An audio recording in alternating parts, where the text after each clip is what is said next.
Thank you, sponsor. Thank you, Speaker. And to the sponsor, we have to stop passing legislation that targets people who are LGBTQIA+. Tennessee should be a place where you can be who you are, be welcome, be loved, be cared for. And if, as one of my colleagues mentioned, that it is so important that you are responsible for what happens in your house, I don't know if you read this legislation, because it's strictly about the schoolhouse. And the reality is we're turning classrooms into places that are going to be more dangerous for young people. There's legislation that has already said you can't ensure that teachers learn diversity, equity, and inclusion. There's legislation that says now you can't use an individual's proper pronouns or identify them in the ways that they want to be identified as people without there being some obligatory response that has to be given to parents or to the administration. This is not the type of state, this is not the type of school system that we should be encouraging. This is dangerous. This is dangerous legislation. And in a state where 1 in 8 children don't have enough to eat, instead of making sure that school lunches are free and school breakfast is free, we are trying to it so that school is a dangerous place for kids to be. In a state where the gun violence epidemic is harming the children who are going into these schools more than anything, we're trying to make schools less safe with this type of legislation and the proliferation of guns in schools.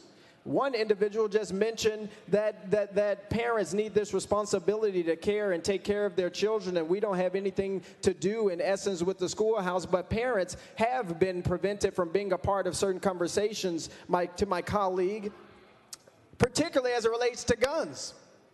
And so he wanted an example. Make sure before y'all start yelling. He wanted an example of where parents are being prevented from knowing information. Now there's legislation that's on the table, but legislation that will prevent parents from knowing which teachers have guns in their classrooms. And so we need to make sure that the hypocrisy and the hate of this legislation at least be consistent in how you're doing and how you're acting. I think this is dangerous, Representative Littleton. I don't think, and you even mentioned this, which is just terrifying. No one in your district who has a child who is LGBTQIA+ came to you and said, I want this bill. No child who is transgender came to you and said, hey, I want this bill because it's going to make me safer. So if you aren't passing or bringing forward legislation that is supported by the people who are most proximate to the problem, you are the problem. This legislation is the problem. We have a responsibility and an obligation to make sure schools are safe for children to learn in. And a part of that is to ensure that who they are and their identities are welcomed and are supported. And the reality is some children, you may not know this, some children do not live in the most supportive households.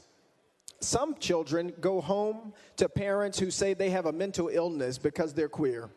Some children go home and they're told that God does not love them because they're transgender.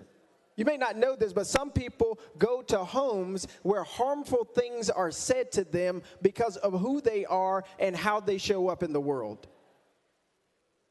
And this legislation gives license for that harm. What type of people are we? I read this book, and I'm almost out of time. I read this book, and it says, what you have done to the least of these, you have done unto me. The people made least in our state have been the poor. The people who have been made least have been queer. The people who have been made least are black and indigenous and communities of color. The people who've been made least by our legislation are being further harmed. And that is catastrophic. And so you cannot have some moral compass of religiosity when your hypocrisy shows up in harming children who are the most vulnerable and are made vulnerable by the policies and the legislating and the actions in this legislature. And so, sponsor, for the children, not the teacher, but for the children who are concerned about their safety, about being transgender, about coming out or something like that, what protection does your legislation offer to them? What resources do you offer to them? Chair Lady Littleton. Thank you for those comments. Representative Bracken.